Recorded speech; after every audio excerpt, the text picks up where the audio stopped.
오늘 우리에게 주시는 하나님의 말씀은 창세기 47장입니다. 창세기 47장 1절에서 12절의 말씀입니다.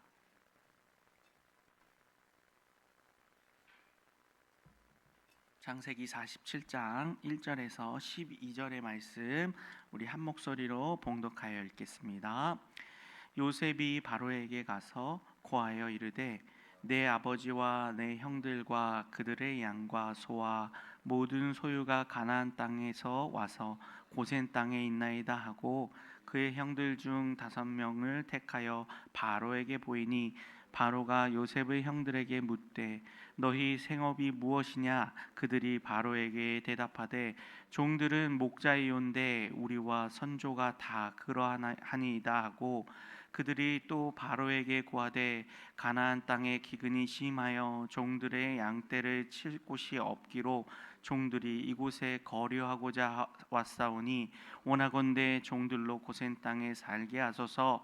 바로가 요셉에게 말하여 이르되 내 아버지와 형들이 내게 왔은즉 애굽 땅이 내 앞에 있으니 땅의 좋은 곳에 내 아버지와 내 형들이 거주하게 하되 그들이 고센 땅에 거주하고 그들 중에 능력 있는 자가 있거든 그들로 내 가축을 관리하게 하라. 요셉이 자기 아버지 야곱을 인도하여 바로 앞에 서게 하니 야곱이 바로에게 축복하며 바로가 야곱에게 묻되 내 나이가 얼마냐?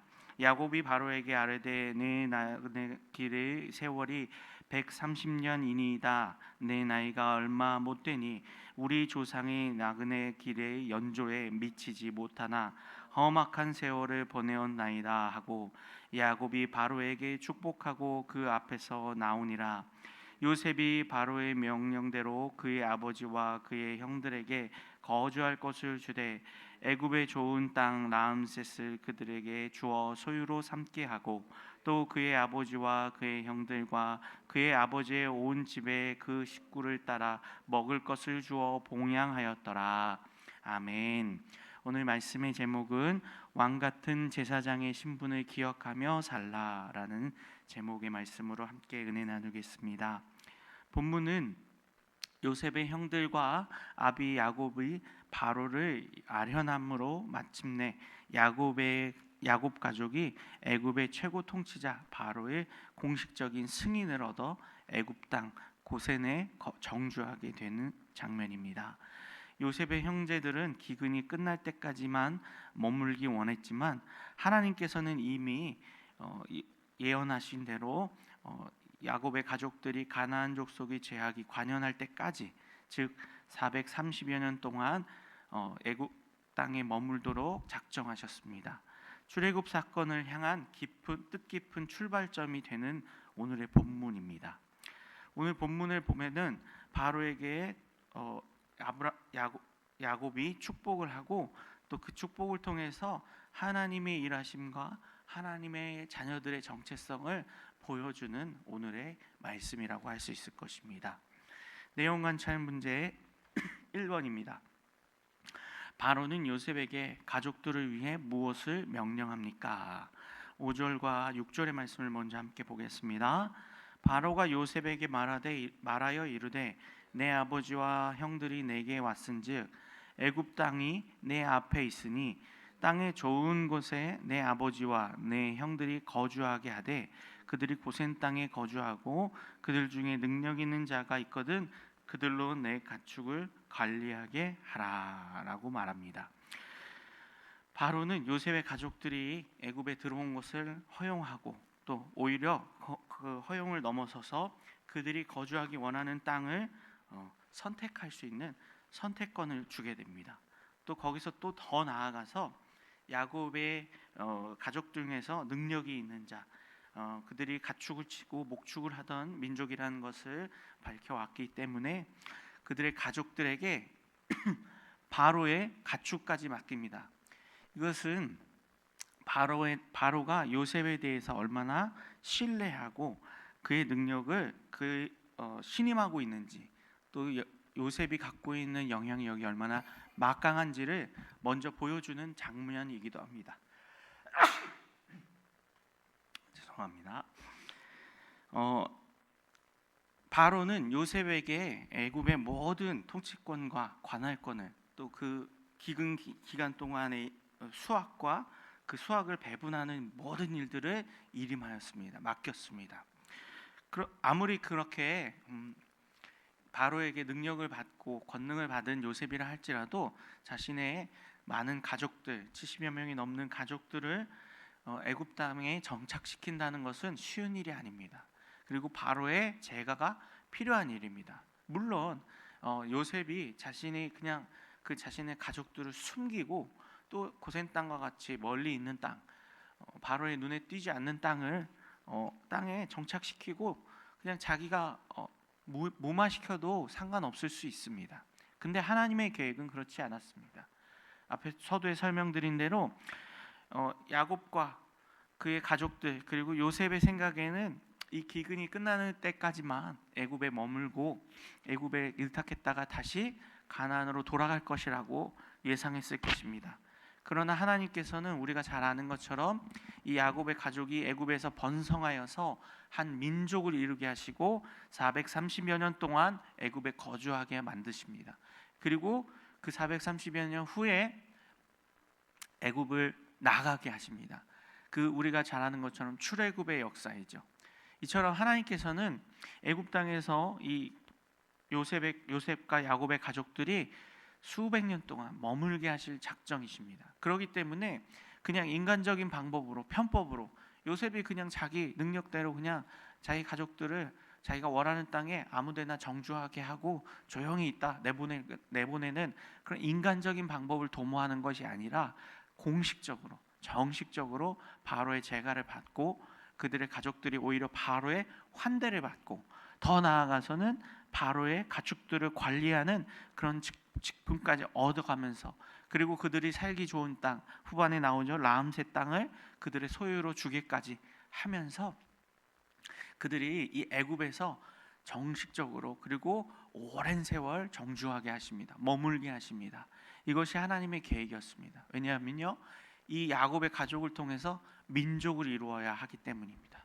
그저 그냥 숨어 지내는, 그리고 잠깐 애굽에 섞여 들어온 그러한 이민족, 이방 족속이 아니라 애굽에서 그만큼 영향력을 발휘하고 또 나중에는 우리가 아는 것처럼 이 야곱과 이스라엘 민족이 애굽의 왕이 느끼기에 이제 430년 후에는 왕조가 바뀌어서 이 야곱의 가족들, 요셉의 자손들이 종이 되지만 그럼에도 불구하고 민족을 이루었고 애굽에서 그들의 존재 자체가 위협이 되고 그래서 영아를 죽이면서까지 그들의 수요를 줄이려고 했던, 그만큼 힘이 있고 영향력이 있는 민족을 만들기 위해서인 것이고요. 또 중요한 것은 그 민족을, 이 야곱의 가족과 이 야곱의 후손들을 하나님께서 지키고 돌보고 계신다는 것을 보여주기 위해서 오늘 바로 앞에 서게 하시고 바로가 그들을 환대하게 하고 그들에게 좋은 땅을 갖게 하시고 또 그들이 이제는 번성하여서 민족을 이루는 데까지 이르도록 하는 그런 시작점, 시발점이 바로 오늘의 말씀인 것입니다. 내용 관찰 문제 2번입니다. 야곱은 바로 앞에서 무엇을 행합니까? 7절과 10절의 말씀을 먼저 함께 보겠습니다. 요셉이 자기 아버지 야곱을 인도하여 바로 앞에 서게 하니 야곱이 바로에게 축복하매, 10절입니다. 야곱이 바로에게 축복하고 그 앞에서 나오니라 라고 이야기합니다. 요셉이 야곱을 바로 앞에 말씀드린 것처럼 정식으로 인사를 시킵니다.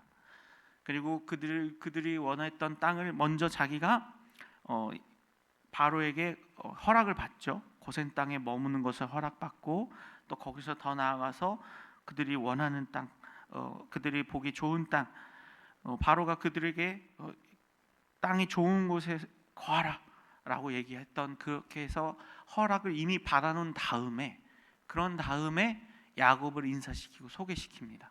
그러니까 모든 행정적인 문제와 모든 그 야곱 가족들이 살 수 있는 재반 여건들을 요셉이 먼저 해결하고 나서, 그러고 나서 야곱을 인사시키고 또 그 야곱이 바로와의 대화를 보면요, 시작과 끝은 먼저 축복을 합니다. 근데 그 내용을 보게 되면요, 8절에서 9절을 보면 바로가 야곱에게 나이를 묻습니다. 8절 보시죠. 바로가 야곱에게 묻되 내 나이가 얼마냐? 야곱이 바로에게 아뢰되 내 나그네 길의 세월이 130년이다.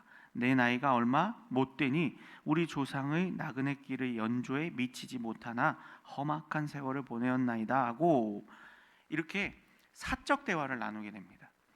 물론 오늘 본문에 나와 있는 내용들은 아주 짧게 그냥 나이를 묻고 야곱은 자신이 살아온 세월에 대해서 험악하였다, 힘들었다라는 것을 이렇게 증언하는 정도로 그쳐지지만 아마도 이 내용이 깊이 있는 대화였을 것이라고 추정할 수 있습니다.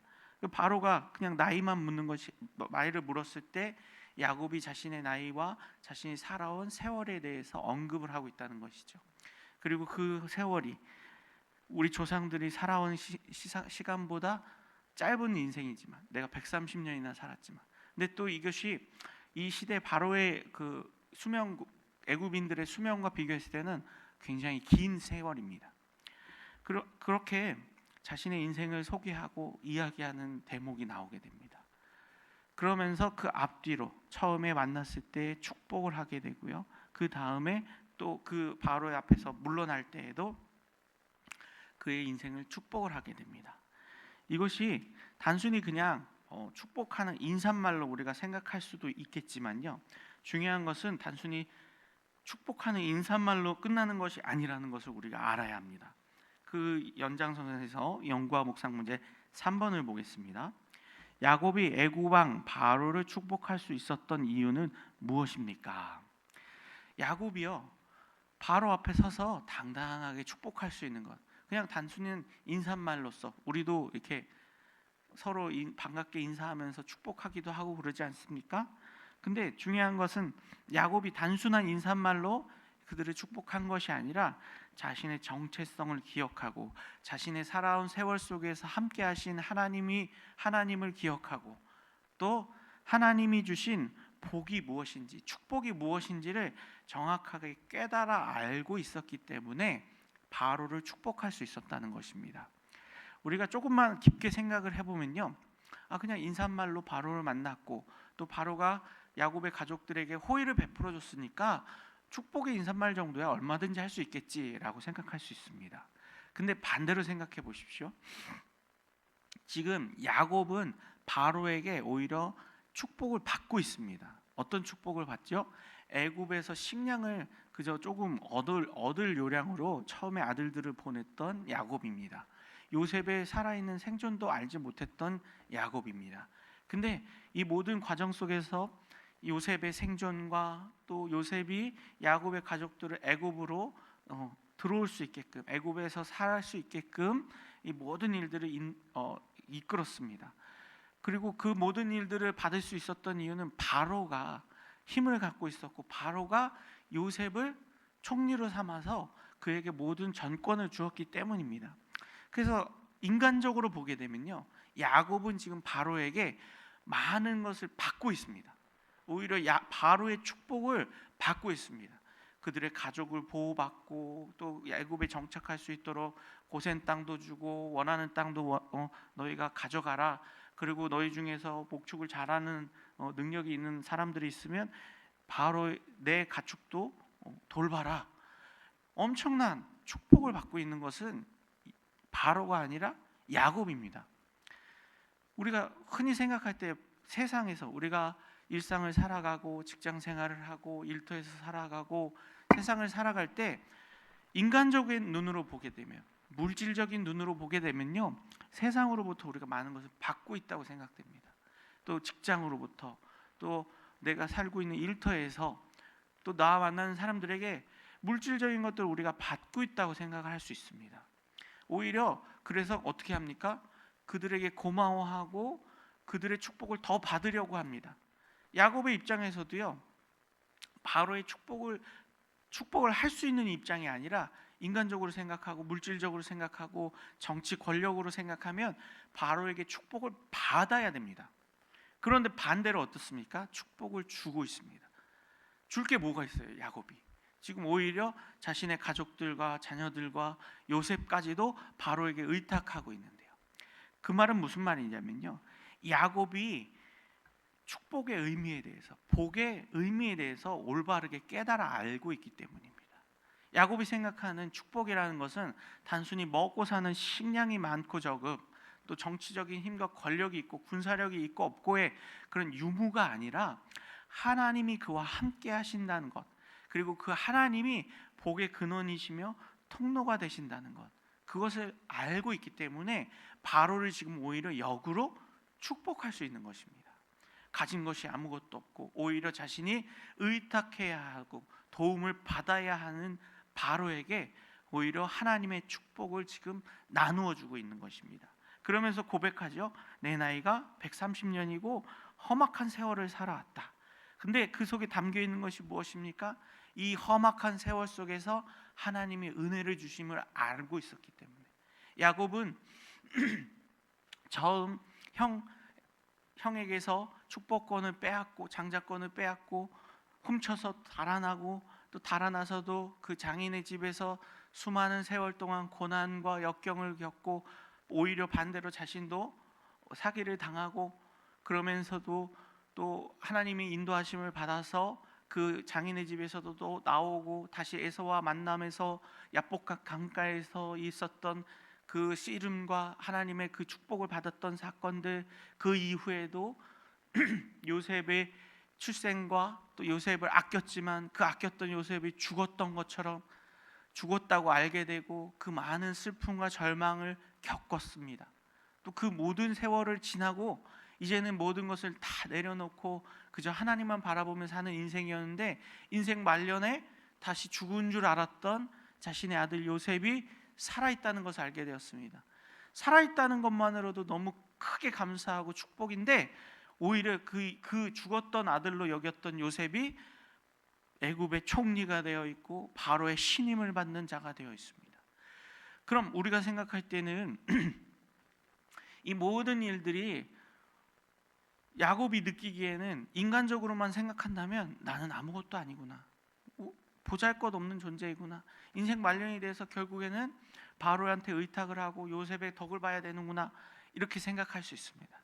근데 복의 의미를 깨달아 아는 자는, 하나님이 주신 진정한 축복이 무엇인지를 아는 사람들은 어떻습니까? 이 모든 인생을 되돌아봤을 때 험악한 인생이지만 하나님이 나와 함께 하셨습니다. 그리고 하나님이 내게 복을 주시고 은혜를 주셨기 때문에 제가 가진 것은 없고 힘과 능력은 이제 없고 신체마저도 이제는 혼자서는 거동조차 쉽지 않은 그런 고령의 나이가 되었지만 그럼에도 지금 이 모든 제국을 다스리는 바로 당신을 나는 축복할 수 있습니다. 축복합니다 라고 당당하게, 그리고 그 복의 진정한 의미를 전할 수 있는 것입니다. 그렇습니다. 우리가 세상을 축복할 수 있는 것, 세상을 위해서 중보 기도를 하고 또 우리의 이웃을 위해서 또 병약한 이들을 위해서 또 새가족들과 전도 대상자들을 위해서 기도할 수 있는 이유는 무엇일까요? 우리가 가진 것이 많아서일까요? 돈이 많아서일까요? 건강해서일까요? 잘나서일까요? 성공해서일까요? 아닙니다. 우리가 그들에게 축복하고 그들에게 복음을 전하고 그들에게 당당하게 하나님을 전할 수 있는 이유는 복의 의미를 알기 때문입니다.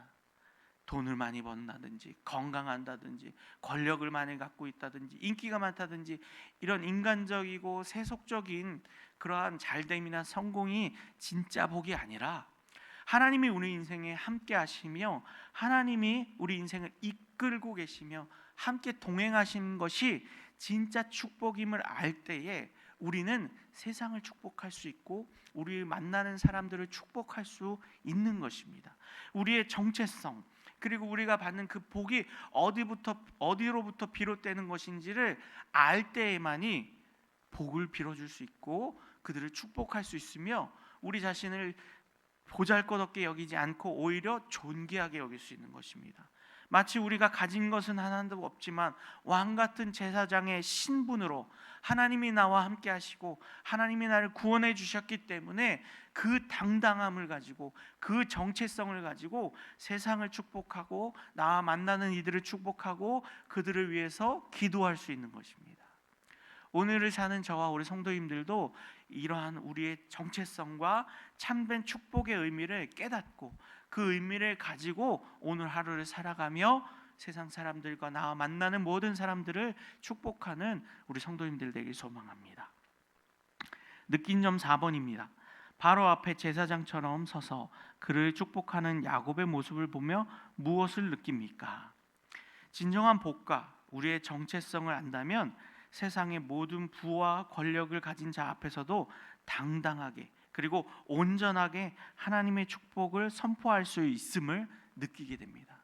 설명드린 것처럼 우리가 가지고 있는 것이 무엇인지, 우리가 받은 복이 무엇인지, 그리고 우리의 정체성, 하나님이 날 구원하여 주시고 예수 그리스도의 십자가의 은혜와 보혈로 내가 거듭난 존재이며 하나님의 축복을 받은 존재임을 알고 그 복을 전하며 그 복을 하나님 앞에서 당당하게 선포하며 사는 우리가 되어야 할 것입니다.